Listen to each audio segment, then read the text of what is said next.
This is the Work Smart Hypnosis podcast session number 190, Freddy Jacquin on hypnotherapy. Welcome to the Work Smart Hypnosis podcast with Jason Linett, your professional resource for hypnosis training and outstanding business success. Here's your host, Jason Linett. This is a conversation you're going to want to listen to several times over. Hey, it's Jason Linett here on the program, and excited to have Freddy Jacquin on the program.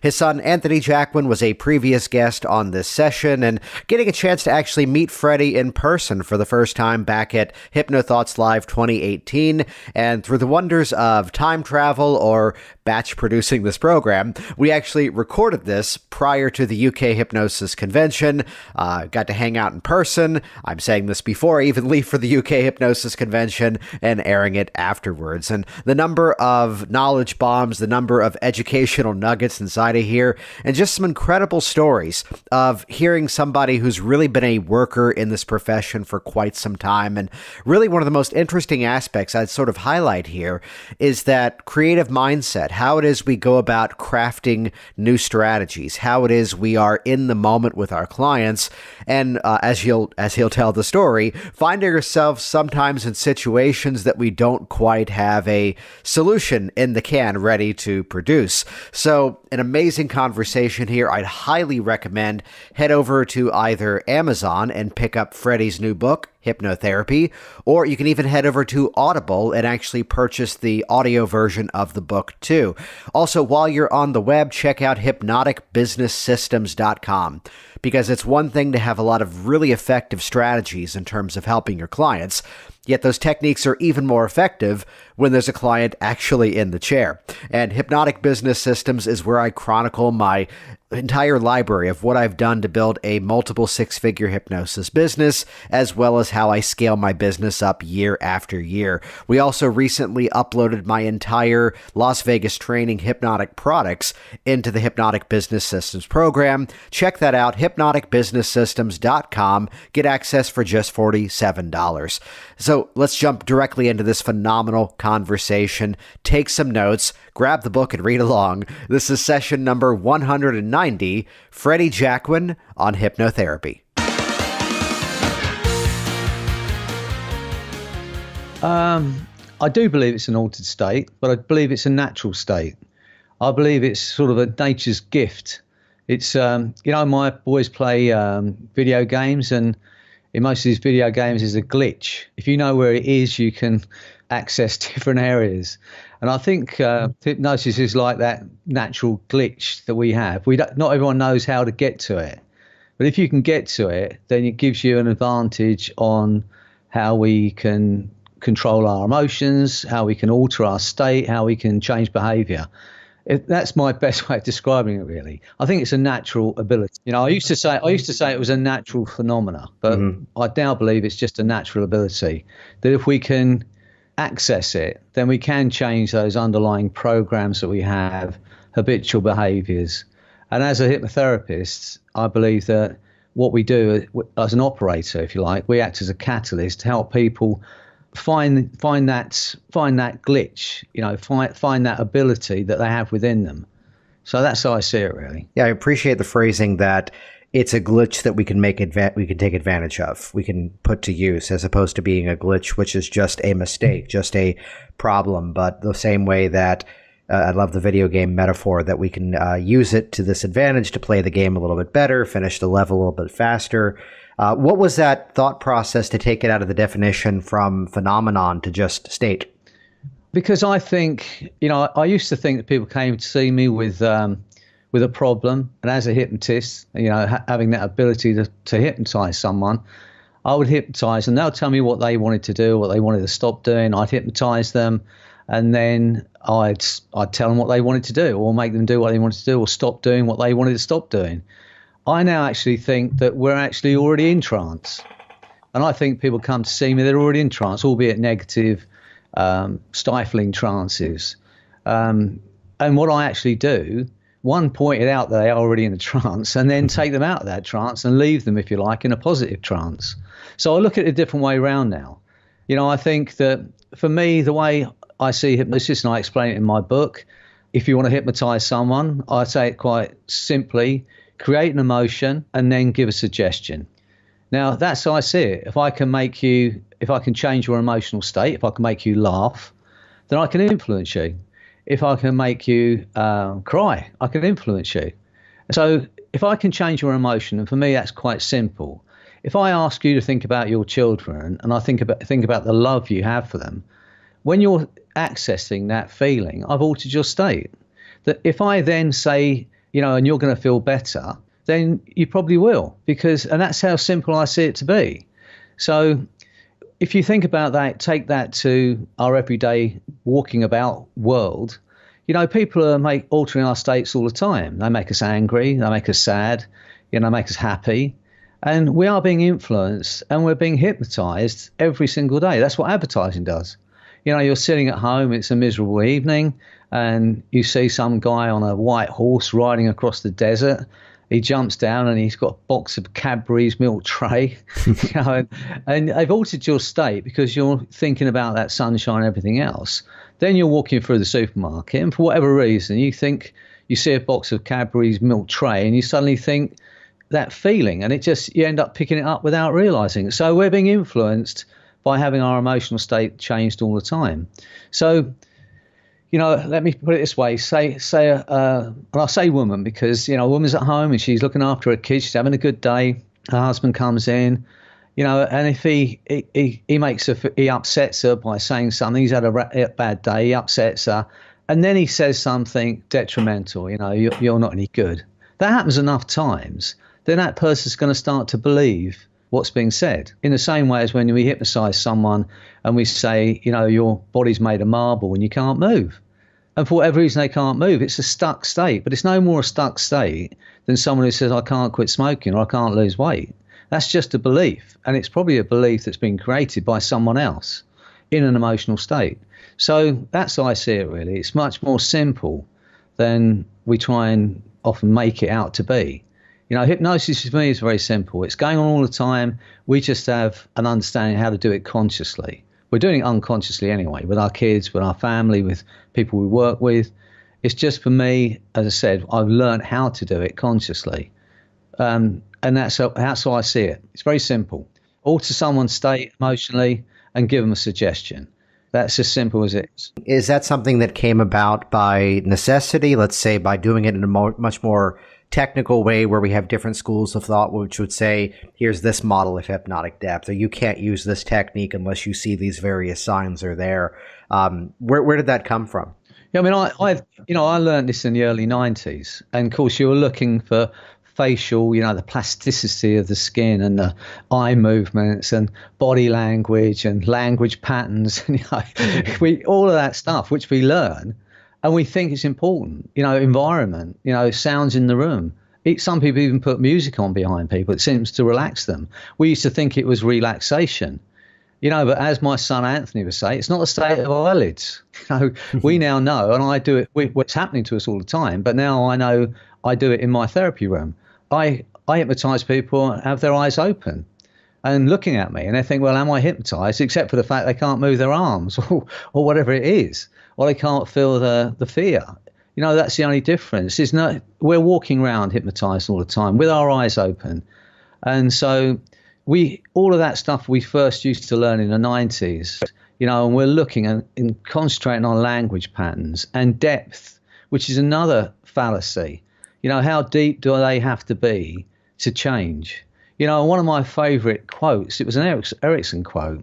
Someone asked him about how deep someone should be to achieve this change in their life. And I loved what he said, because I say it now myself.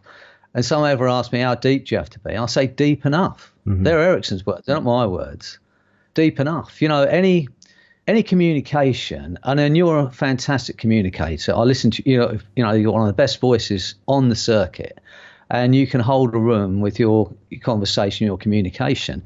Now, for me, if you're communicating like that and everyone in that room is focused on what you're saying to the extent that everything else becomes periphery, the sound of the air conditioning, the noises outside the room, because they're fascinated by what you're saying and the way you speak and the way you act, then to some level they're hypnotized, and that's why you can influence, and that's why good narrators, people, Churchill, Kennedy, they could hold an audience and they could influence mass crowds of people, because if you can fascinate people, if you can hold them with your voice and with the content of what you're talking about, to some level they're hypnotized. It's not, I'm going to now close your eyes and I'm going to say these words and I'm going to change my voice. No. If you can fascinate, if you can get people concentrated on what you're saying, to some level they're already hypnotized and you can influence. We're just doing it formally with a bit of ceremony. Now I'm going to hypnotize you. But in reality, I'm sure it's the same for you. When we do what we call a pre-talk, which is a strange thing to say really, because pre-what? Pre the hypnosis. If you engage your client at that point, most of the work you're going to do is done before you even say, are you ready to be hypnotized?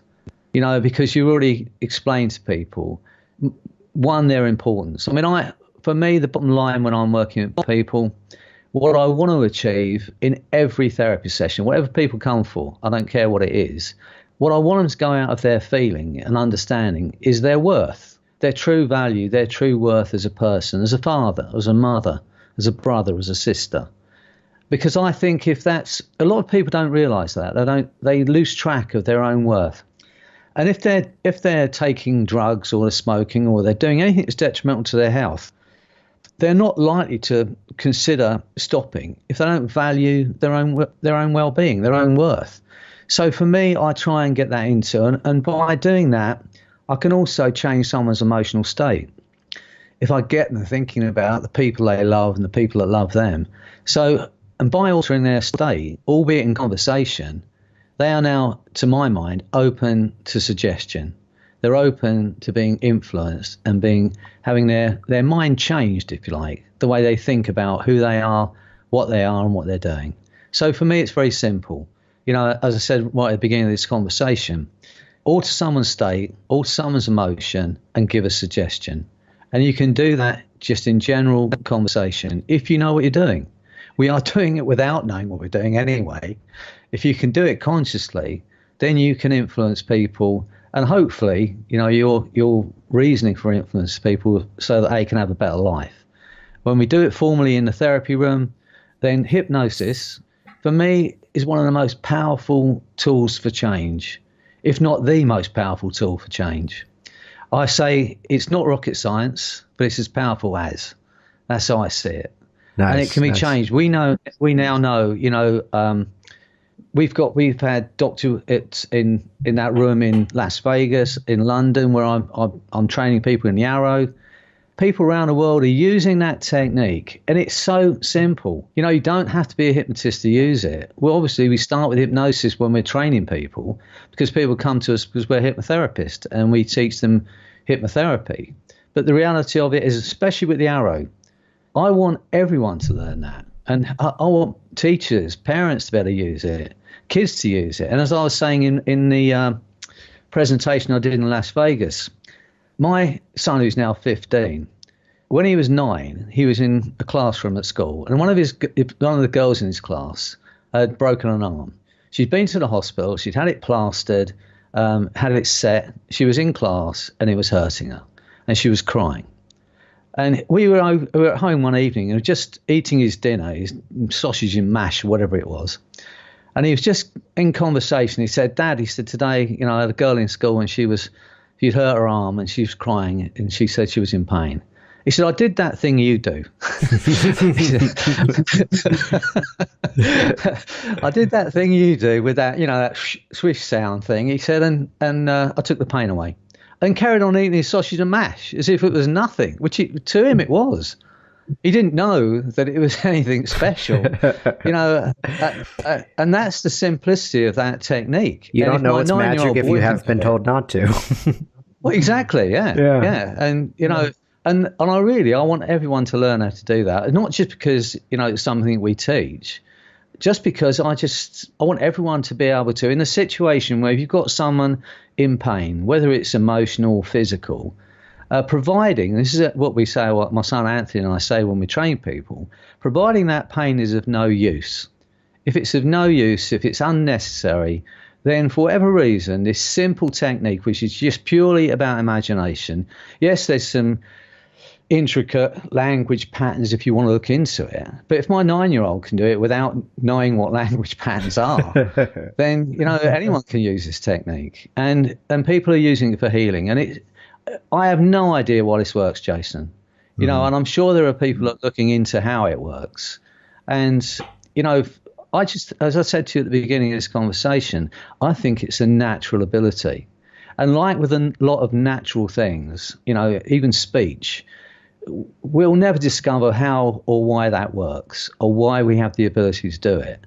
And sometimes we just have to say it's a gift, if you like. It's something that nature's given us.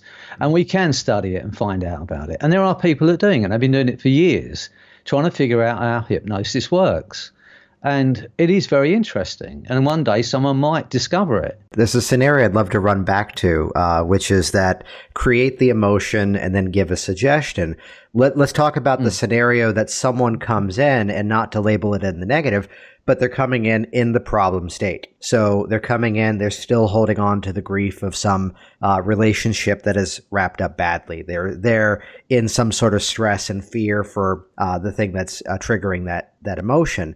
So how do you handle that scenario of create the emotion, then give the suggestion when they're coming in with that problem state very much at its peak? Well, I mean, for me, if someone comes in with, you know, like that sort of grief of loss of someone, whether it's someone who's died or whether it's someone who they've had a relationship with and they're not in a relationship with anymore, and that still spikes them, the emotion still spikes them. I do have this little technique which I run in the book, and because, you know, for me, the art of hypnosis, I say this, the art part of hypnosis, when we say the art of hypnosis, is being able to paint a picture that will metaphorically say, put this down or let it go or close the door on it. And so, you know, in the book, I talk about the girl on the train saying goodbye. Yes. It's a very simple technique. You know, one of the questions I ask when people come in and say, you know, I've been in this relationship, you know, it's done, they've gone, you know, I ask, is there any chance of getting back together again? Because if in someone's mind there is still just even a 1% chance of getting back together, they're going to hang on to that 1%. But if they say no, they've gone, I'm never going to see them again, they've remarried or whatever, they've moved to another country, then I run that little technique. But, you know, the emotion you're talking about they come in with, then obviously you can use this. And you can use that emotional state. I worked with a doctor yesterday on the training, and he's in an emergency, AE we call it over. I think you call it ER over there. Yes. Yeah. And people come in, they're already in an emotional state. So they're very open to suggestion. We have a great guy who trained with us in Australia, a guy called Derry Cook, and he works in ER in New Zealand. And he's getting outstanding results. He doesn't have to say he's doing any hypnosis. They're already hypnotized. They're already in an altered state. So he just suggests things, and he can suggest that the bleeding will slow down. I know this sounds crazy, but your mind is open. It wants the best for the person. Sometimes I think it's just giving permission to make a change. Now the pain can disappear. You're safe. You're in ER. You know, now the bleeding can stop. I mean, how ridiculous would that be? But Derry Cook has no limits with what he does, because he sees it, as I say to people, when we talk about healing, and I never advertise as healing, and I never promise anything with healing, but a lot of people that come to see me are ill because they've been smoking 30 cigarettes for 20 years or 30 years.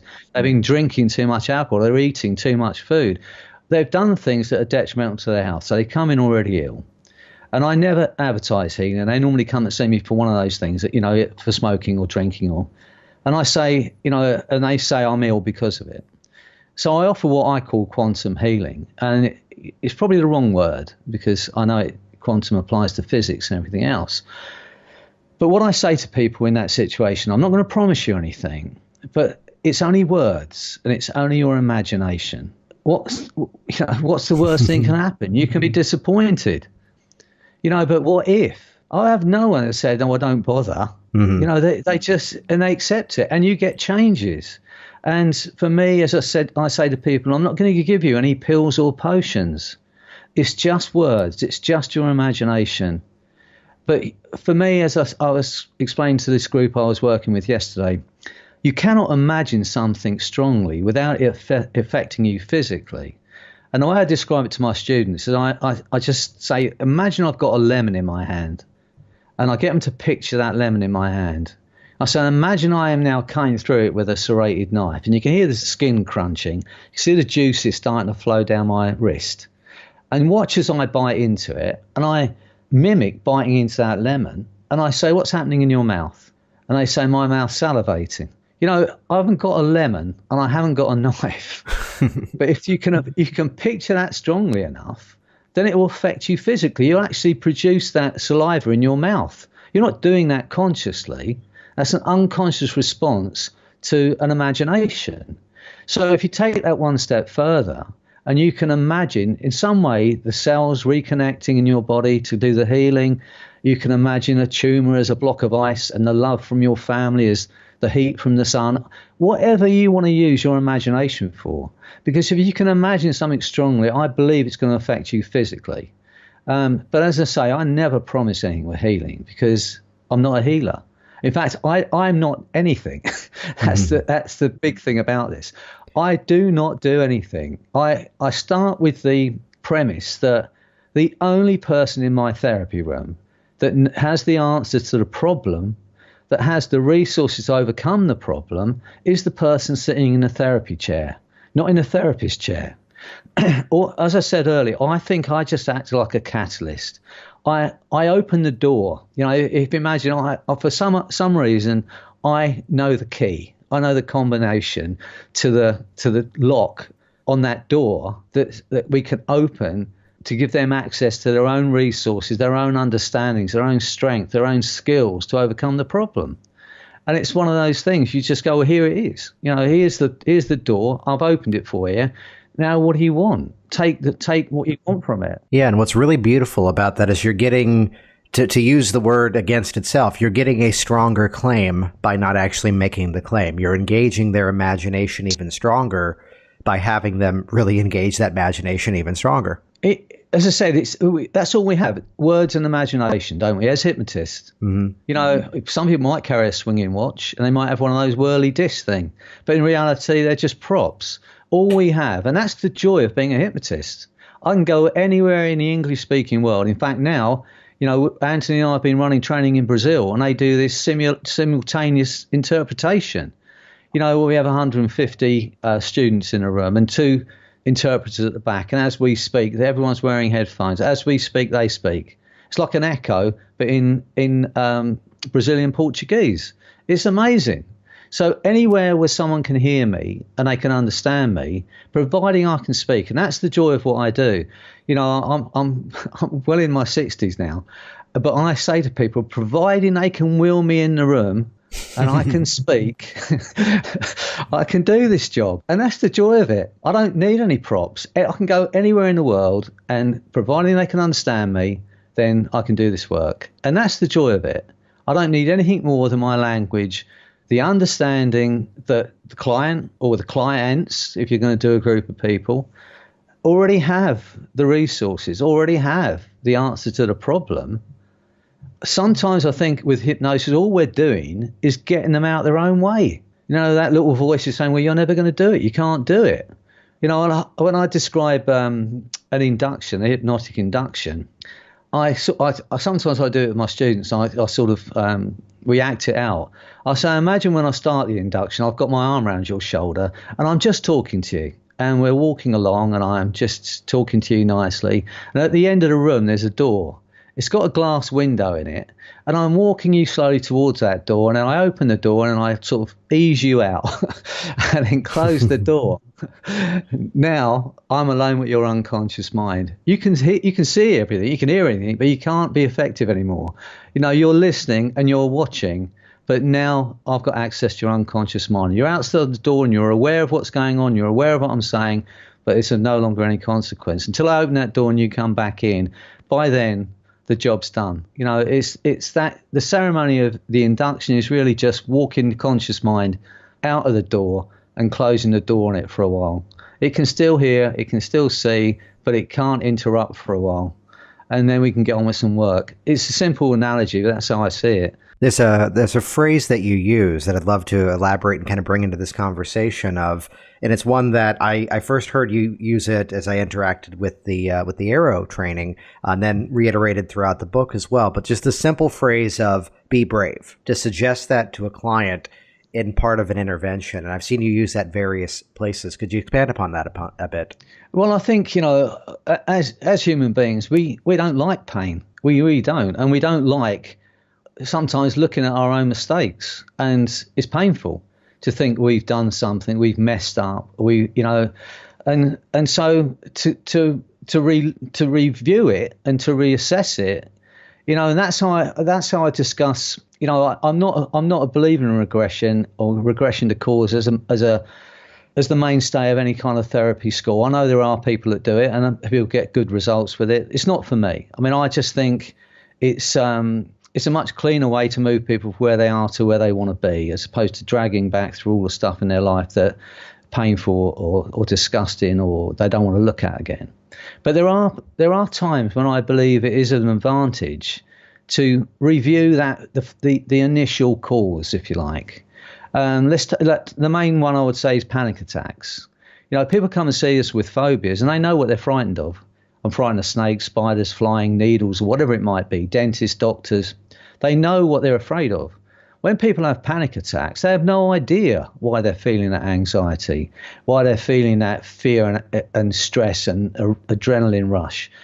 They just know they feel it. So in that case, because they don't know and I don't know, I will use what I call the Jacquin time machine. As I said, most of my stuff's dead simple. I'm a very simple person.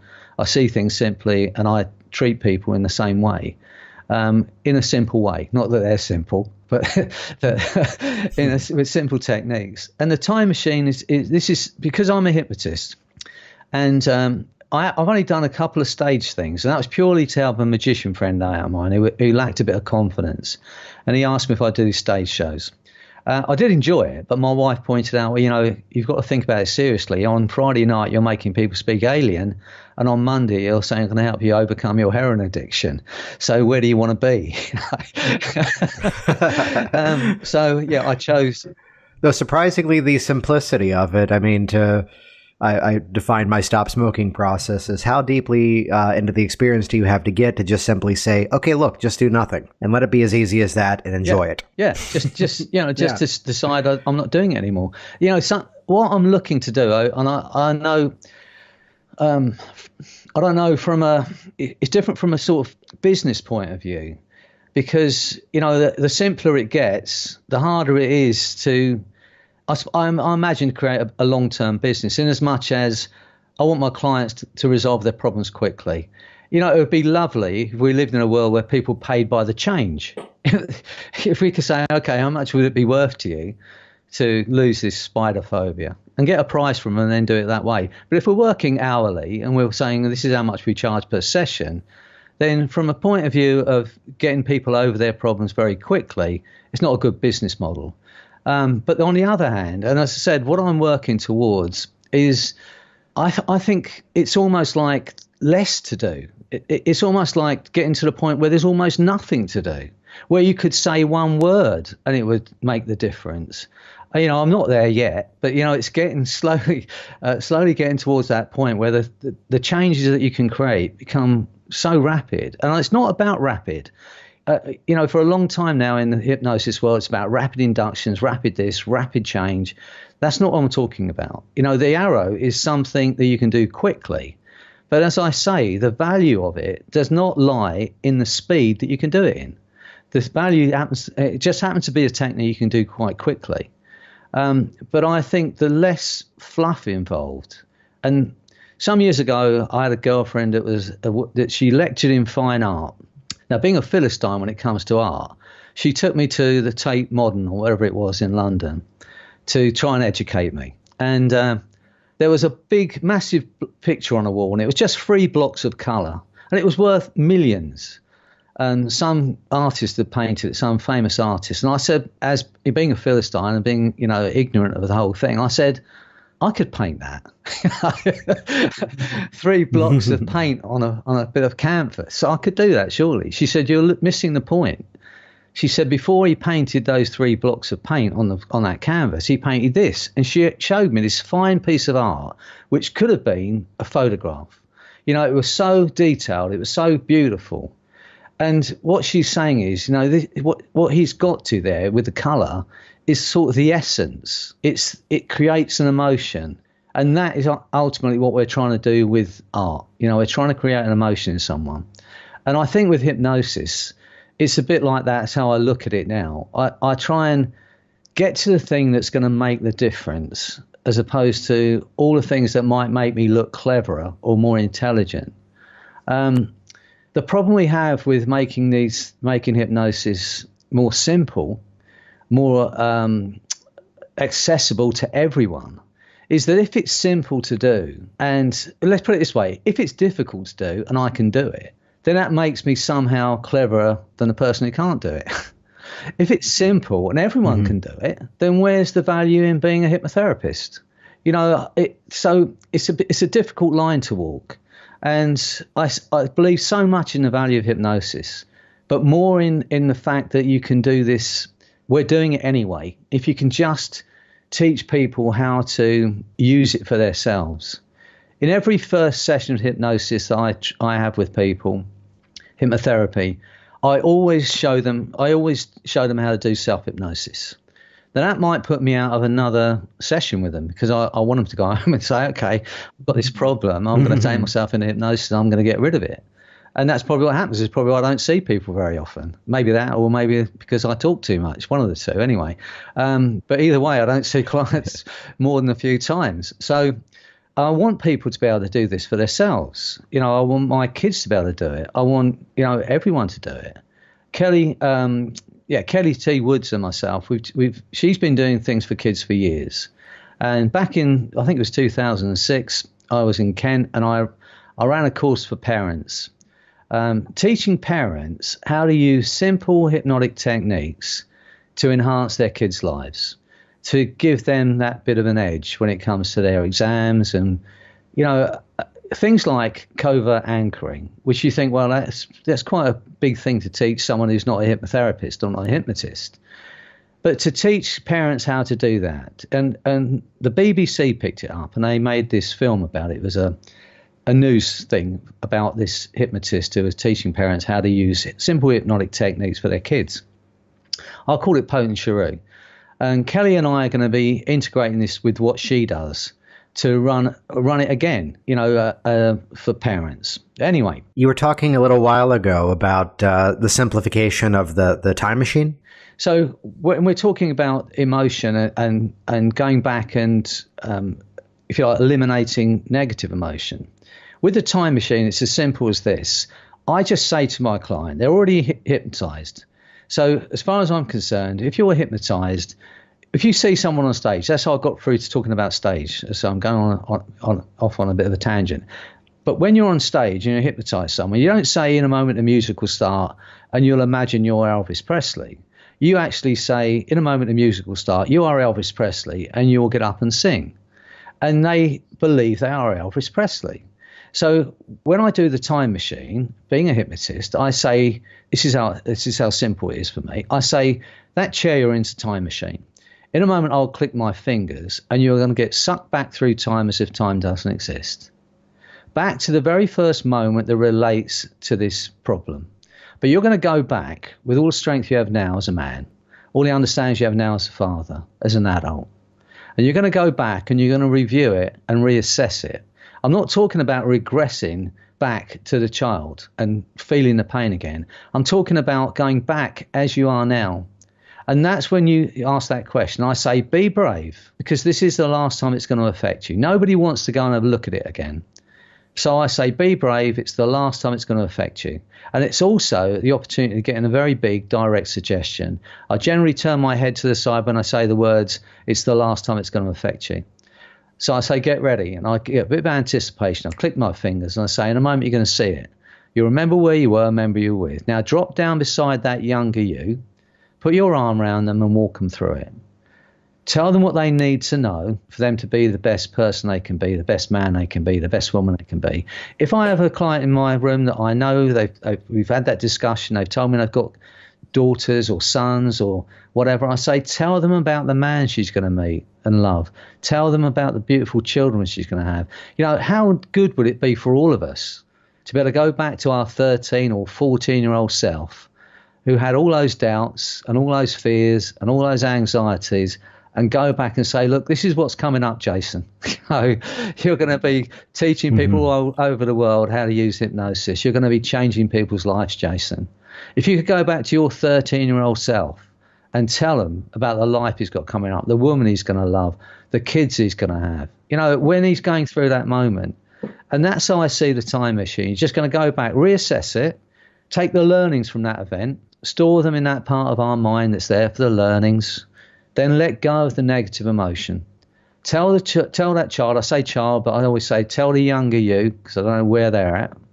Tell the younger you what they need to know to be the best man they can be. And are you doing this in a, let's say, doing it in a mutual communication, or just kind of directing them to do the work inside? No, direct. I never have my clients talk to me. I do have yes. When we, I use what I call parts negotiation, in which we have unconscious communication. But in the time machine, it's just straight there. I'm just assuming they're back there, and for whatever reason, they're there, and they're not. But in my mind, and it's only in my mind, I don't know what's going on in their mind, obviously. In my mind, they're back there as they are now, as they're sitting in my chair, at the age they are now, with the understandings they have now, and just guiding that younger you. And walking them through that event, and telling them, and at the end of it, they say, tell them that you survived it, thank them for going through it for you, give them a hug, say goodbye. Step over that line into your future, turn around, see that kid with a smile on his face waving goodbye as you free them forever, close the door behind you. That is what my version of a regression would be. And it's as long as I've just told Beautiful, you. Yeah. It's no longer than that. It's not weeks. It's not months. It's in the same time as I've spoken about it, is the time that it takes me to do it. So that's that phrase, be brave. It's the last. And the reason I use it in the arrow as well, you'll hear it in the arrow technique. In a moment, you're going to go through that target. And people say, why do you make them suffer? I say, you're going to feel that pain more intensely for a split second. But be brave. And it's only reason I've put that in that technique is to get this massive direct suggestion in. It's the last time it's ever going to affect you. Well, I mean, it's the same as the people who would even just make use of like a control room metaphor of to temporarily make the discomfort a little bit worse, which is thereby proving control of it. But I love that little frame of be brave, which is going to indirectly suggest they're going to actually experience that thing, but then you'll immediately go into that place of bliss where that cannot exist anymore. Yeah. Yeah. And that phrase, when they come out and you've done it and say, try and find it and find you cannot. As we know, as hypnotists, we know the word try implies failure. So it seems innocuous when you say it. Try and find it, find you cannot. Where's it gone now? And they're looking, they're searching. And in that moment, when they open their eyes and you ask them that question and they can't feel it, and then you say, try and find it, find you cannot, that job's done, and then you can just, it's so beautiful as far as I'm concerned. The simplicity of the time machine to go back to the initial event and do it as you are now.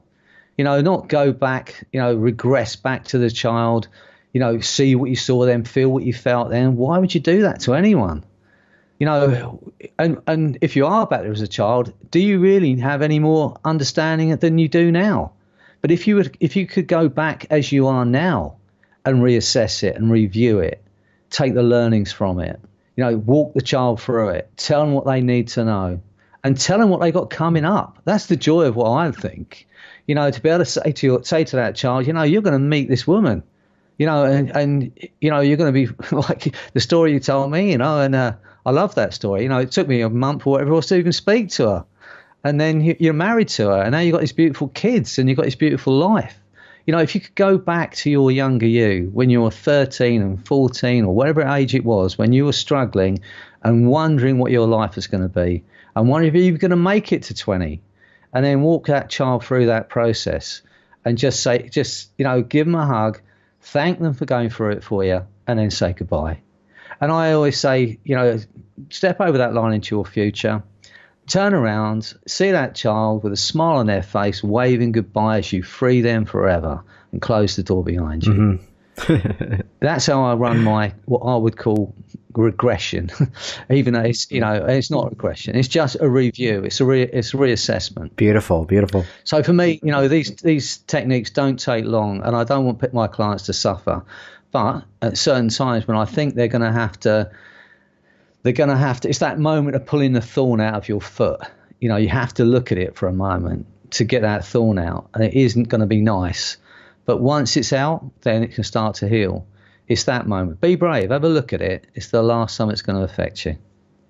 Which I think even to model some of those themes for those people who are, let's say, making use of the regress to cause model, it's not so much as the where it came from, it's the resurrection out of it. So to look at the amount of time that's spent in the session, it should be done in that rebuilding phase. It should be done on that strengthening phase, as opposed to, and what else happened and how did you feel? What else? Just that simple phrase of be brave. You'll experience it for just a brief moment, yet then it'll be the last time. I'm curious to ask this theme of removing the fluff, to rewind part of your story back.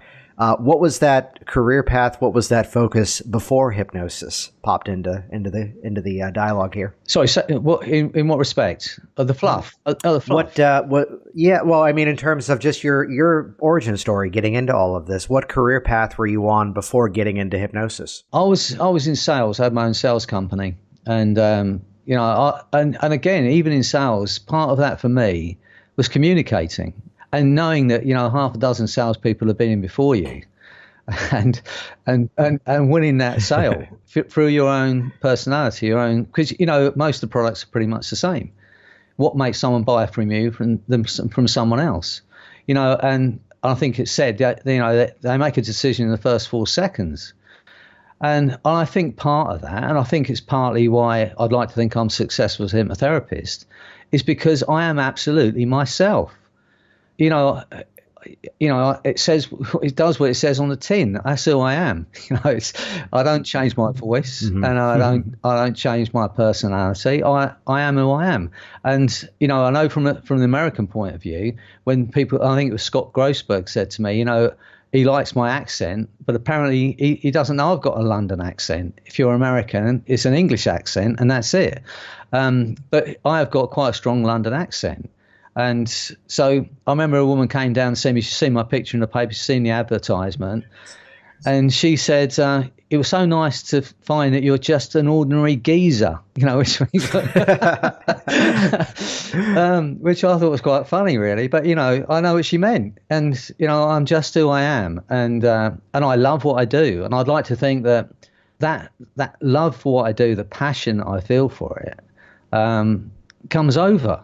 And we all have it. I've seen people who smoked and then they quit, and some of them start smoking again. And when they phone me up, they apologise, and which is a very strange thing to think, really, because they paid me money to do a job. If someone came around and did your plumbing for you and the tap was still leaking, and you wouldn't phone them up and apologise to the plumber, but yet they apologise. Now, I can only imagine it's because when they were with me, they absolutely knew that I wanted them to be free. I wanted the best for them.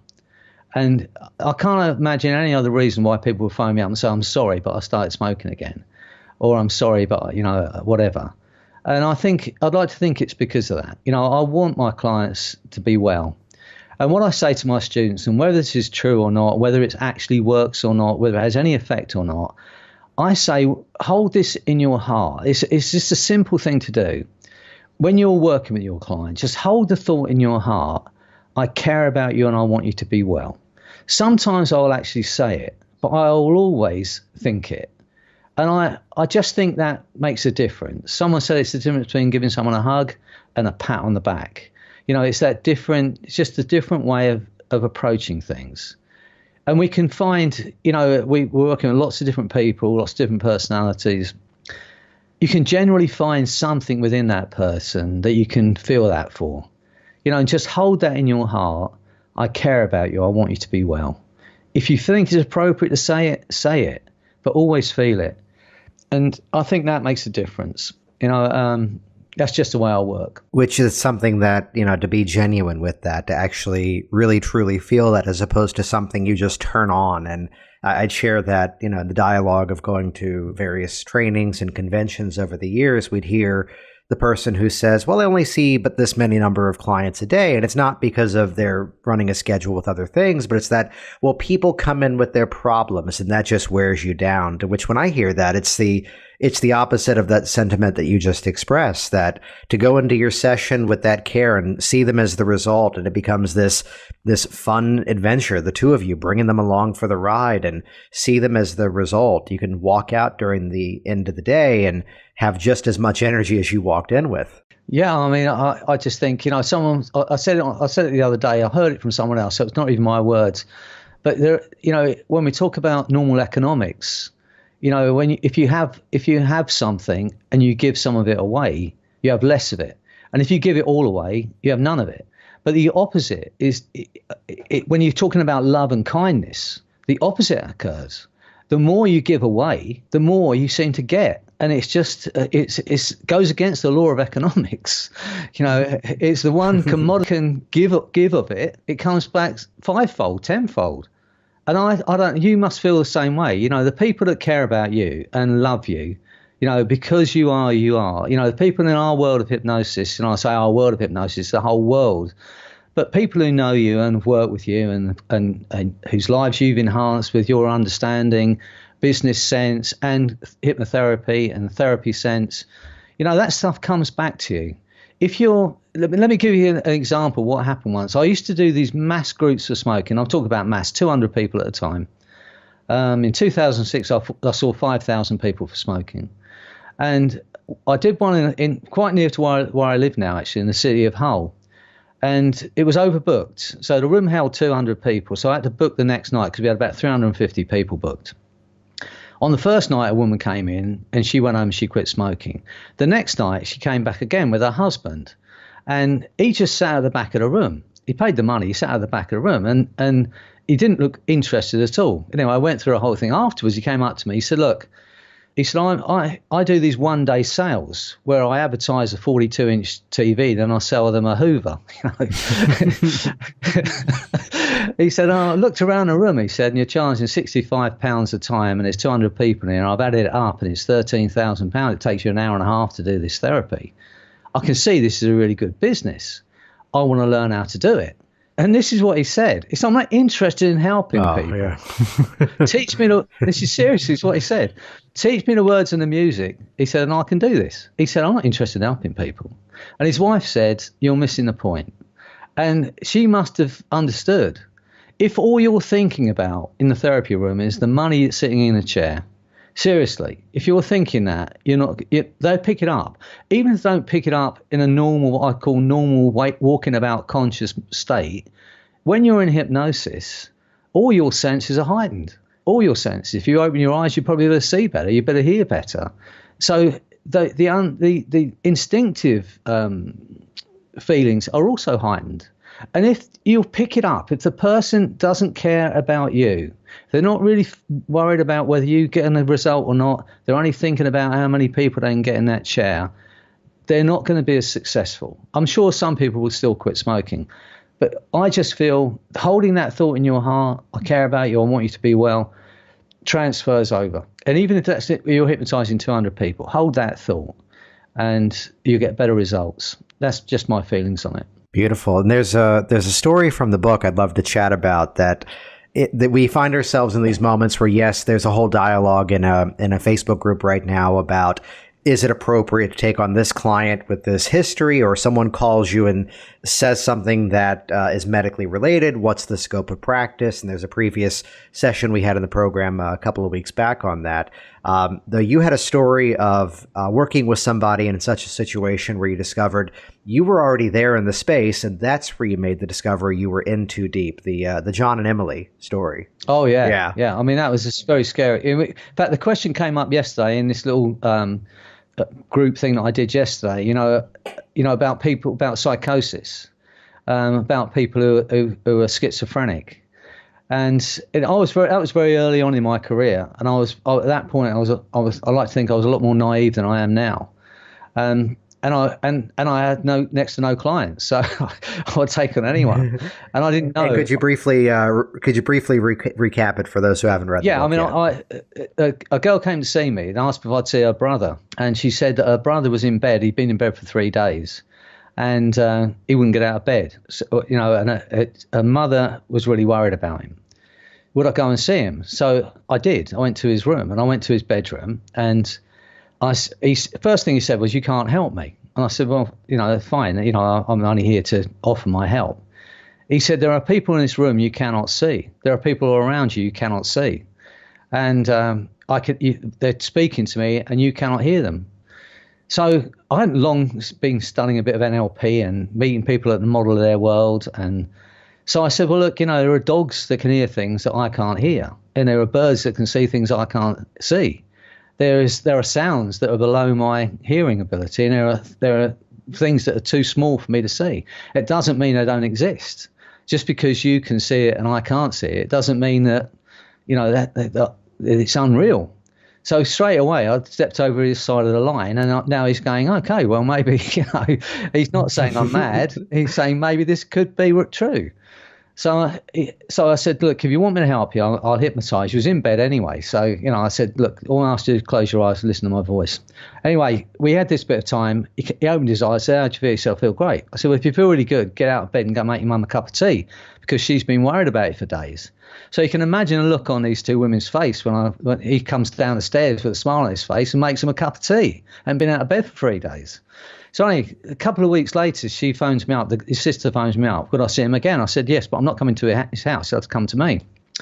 So he came to my office, and luckily at the time, I used to work behind a desk. I don't do that anymore, but I had a desk, and I used to have a couch, because my first initial entry into hypnosis was hypnoanalysis. So at that point, you'd lay him out on a couch. So he came in the room, and his sister left. He said, "I'll be back in such and such a time." And then he started to look to one ear, and he's like nodding his head as having a conversation. And he said, "Emily says not to talk to you." So I'm looking around the room to see where Emily is, but of course she's only in his head. Then he turns to the other ear, and he takes another expression on his face. And then he turns back and he said, "John says, blah, blah, blah." And then he goes into this voice, this horrible voice. "No one's heard this voice before. Now do you know?" And I am pooing myself behind the desk. This guy's got his knuckles on my desk. His spit will coming out of his mouth, eyes bulging out of his head. He's leaning over the desk towards me in this voice that's come from somewhere close to hell. And I'm sitting there thinking, what do I do? It's very, very scary. And then he turned to the left ear again, and he went, and then he went back into Emily's voice. "Emily says not to frighten you. You're not a bad person. I know you're only trying to help." Whatever it was he said at the time. But, and I just sat there. And then he said, "Emily says, well, I should listen to you." So I thought, I've got to get out of this somehow. So I said, "Well, lay on the couch." Laid on the couch, did some hypnosis with him. And then, his sister came and picked him up. And, I went home and changed my trousers. And I was like, I didn't. It was close to it. It was pretty scary. And what I said to this girl yesterday in this room when we were having this group session was, I said, we deal with neurosis, not psychosis. And you've got to know what your limits are as a hypnotherapist, as a layperson. If you're a psychiatrist, fine. If you're a psychologist, maybe.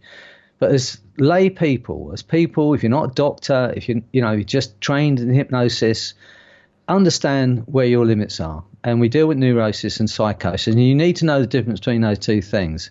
And if you think this person looks, you'll know anyway if someone's psychotic, just hold your hands up and say, "It's beyond my remit." But I learned that the hard way, and it was very scary, and it can be very scary for people. That doesn't mean, because as hypnotherapists, we want to help everyone, don't we? We think we can help everyone as well. That's the problem. We think, I've got this great tool, I'm sure I can help them. But the other side of that is I always work in my first session with parts negotiation. Well, if you're working with a schizophrenic and you start talking about parts of them, straight away you're in very, very dangerous ground. So, you have to be aware of what your level of ability is, if you like, and keep yourself safe. That's what I'd say. But yeah, it was a very scary moment for me. So yeah. So in general, I mean, in terms of moving the profession forward, in terms of advancing our skills, and I really appreciate, I live by, I think it's the Mark Twain quote of, I didn't have time to write a short letter, so I wrote a long one instead. That by letting the process become more direct, and it's not for the sake of speeding it up and getting the next person in the door, it's that as we sand away, as you call it, the fluff, the work becomes much more direct, and it also allows the person to do the work really in their own time, in their own place. If you had to make just a suggestion in terms of style, in terms of what needs to happen to move things forward in this profession, what would that possibly be? Well, to move it forward, we'd have to, we do need more research. With the thing that I'm working with pain, it is so effective, and I'm not just saying it because I'm using it and because I'm teaching it. And yet the NHS will not accept it as a tool to work with, because one, the word hypnosis is a bit of a sticking point, and two, there's no research. We need professions to say, okay, let's take 200 smokers, and we put another 200 on patches, and we put another 200 on willpower alone, and 200 on any hypnotherapy protocol for smoking, and see what the results are. We know as hypnotherapists we're going to get the better results, but it's got to be systematic, hasn't it? And then you're reading a script, and really reading a script. Although there are people out there that do it and get good results, each person's going to read that differently. So it's very hard to get consistency when it comes to research. How much of it is the hypnotherapist's personality affecting it? How much are the words you're saying? How much is the actual technique affecting it? But until that happens, it's very difficult. And that's what's going to move it on. We've got a guy over here in England, him, Adam Eason. He's a brilliant man. He's absolutely fantastic. Now he's doing a doctorate. I think it's the first doctorate in clinical hypnosis. We need people like him to move this on, for it to become accepted in the medical world. I know there are things like IBS, which the NHS say, yes, hypnotherapy is good for IBS, but there are so many other things. But yeah, in terms of what's going to move this on in the profession, it's going to be stopping the list of the things that people think they can do with it. Hypnosis for growing your hair, hypnosis for enlarging your breasts. All the time we're connected, to things. I'm not saying that can't happen, but I'm saying if people are looking from a professional point of view, the things we know are of a real value: helping people out of pain, helping people out of fear, helping people overcome habitual behaviours, overcoming drug problems. They're real powerful tools for help with people. It's difficult to know what's going to move it. I mean, I'd like to know what you think, really. What do you think is going to move it? Yeah, I think in terms of growing community, I'd say really allowing the process to be one that we can look at things without the polarized opinions. I think that there's a lot of stuff that's been out there that has become a little bit more of a marketing message as opposed to an honest opinion of this technique is good, this technique is bad. Instead, to look at things more of the case study of here's how I made this strategy more effective in this specific situation. So a greater dialogue in terms of the flexibility as opposed to protocols and strategies, being put up against each other. That it's the actual practitioner. It's what you mentioned in terms of being in the room and really being present with the client, and then using those techniques to then transcend that conversation and get that change in motion. Yeah, as I said, I think this is very simple. I think to initiate change in someone is very simple, but I think there's a lot of the people are very precious of their techniques, very precious of their school of hypnotherapy. This is the way we do it, and there's no other way. It's what is it, they say, my road or the other road or whatever it might be. It's in my way or the highway. That's the saying, isn't it? And I think, look at, if you have the time to look at what people are doing and do things that fit with you, because not my technique might not fit with your personality. If it feels comfortable, if you can say this honestly, if you can say these words honestly, then say them. If you don't believe them, just because it's a technique, don't just run it. I think you have to believe what you're doing for it to be effective. And as I said, there's lots of people that are very precious about their school, their method. And I just think, get out there and learn as much as you can. If you think this looks good and it's something I can use and it fits with my personality, I can say these words honestly, and it might enhance my client's life, then you have a duty of of trying it and doing it. That's how I see it. You shouldn't say, well, that's Ericksonian and I don't do Ericksonian hypnotherapy. That's regression, so I don't do that kind of work. Get over yourself and do at the end of the day, it's not about you. It's not about the therapist. It's about the client. If you've got something that I think is going to help my client, I'm going to learn it off you. I'm going to ask you how you do that, because ultimately I want to be the best I can be for my client. And it's not about me. It's really not. Yes, I think to some extent we get personalities in our business, don't we? We get big personalities and they draw people in. And if it draws people into this business and more people get into it and more people learn the stuff, great. But it's never about the individual. It's never about this person, this technique. There are better narrators, there are better teachers. But for me, as I said, whatever works for my client, I'm going to use it.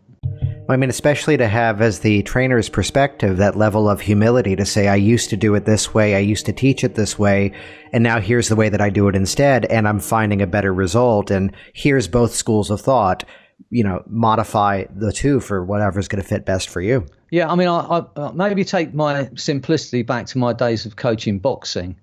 We used to get guys in the gym, and I know you go to the gym, and I don't know if you probably do martial arts, don't you? Do you do martial arts? No, I don't. I'm a strictly weightlifter these days. Oh, right. Okay. Well, you get people in the gym, and they look really good on the bags. They're really fancy footwork. They're great skippers. They can do all that stuff. And if you were going to film someone in the gym, you're going to film that person. But in the ring, and I'm sure Gary Smiler Turner will maybe correct me or agree with me on this. What you're trying to do in there is do it in the shortest period of time. You want to take the guy out in the shortest period of time. Why dance around and do these different kinds of kicks and punches if you can get a punch to the chin? And it's a bit like that in my therapy room. I'm not talking about knocking my client out, but I'm talking about getting to the point and getting the job done as quickly as possible without all the fancy stuff, which might make you look incredible. But in truth, ultimately they want to go out free of their problem, and they'd like to do that as quickly as possible. As much, nice it's to sit and talk to you for an hour and a half. If you can do this in 10 minutes, me, Freddie, great, do it, because I've got things to do. And if I can find that one punch, as opposed to all the fancy stuff that goes around it, before I land that one punch, then I'm going to go straight for the punch. And that's how I see the way I work. If I can do it quickly, not because of the speed, but purely because if it can be done in a certain period of time, I'm not about to drag it out for any other reason. That's just how I see what I do. Outstanding. Freddie, it's been awesome having you on here. Where can people track down your information online? FreddyJacquin.com is my website. Anthony and myself, we run the Jacquin Hypnosis Academy. If you want to come and train with us, and learn, we run a diploma course teaching all of the things we do. There's the arrow technique. If you want to learn the arrow, you can buy that online. It's a 2.5 hour online training with me and Anthony. That's about it really. The arrow technique, AnthonyJacquin.com as well. My son, you know him. He's a brilliant man. He's a brilliant therapist, and obviously he's my son. So I'm going to say that, even though it is true. I'm lucky enough to travel with him, and we bounce ideas off each other. We develop stuff together, and hopefully, we've got other things in the pipeline. We're just developing this thing called a Jacquin Total Perception Management, which is about being able to switch off an emotion with the snap of your thumb, which I'm going to be teaching in New York in the HypnoBiz thing. Yeah, so I'm lucky to be traveling. And so it's freddyjacquin.com if you want to go to my website, anthonyjacquin.com if you want to go to Anthony's website. He does stuff as well as the therapy. He does the street hypnosis and the mentalism. So he adds another level of hypnosis to it. And then it's the Jacquin Hypnosis Academy if you'd like to come and train with us. But thanks for having me on. It's been great speaking to you. I look forward to seeing you in London in a few weeks where we can catch up. So, yeah, thanks again for letting me speak.